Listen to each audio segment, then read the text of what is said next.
స్వామివారికి వెంట్రుకలు అనేది లేవు, శిల్పంలో ఉంటుందంతే.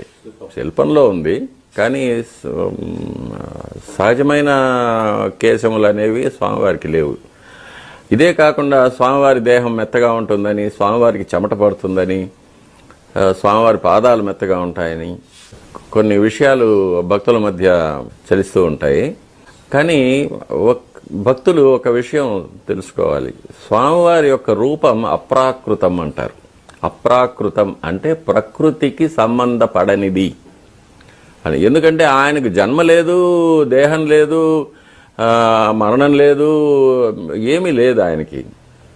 కాబట్టి ఆయనకు మానవ సహజమైన కేశములు కానీ, చెమట కానీ, దేహం మెత్తగా ఉండడం కానీ ఇవన్నీ ఆయనకు మనం ఆపాదించలేము. ఇవన్నీ కూడా అశాశ్వతమైనవి. మానవ దేహం అశాశ్వతం, పంచభూతాల్లో కలిసిపోయేది. కానీ స్వామివారికి దేహం లేదు, అప్రాకృతం అంటారు. కాబట్టి అది స్వామివారికి ఆపాదించడం మన మౌఢ్యం.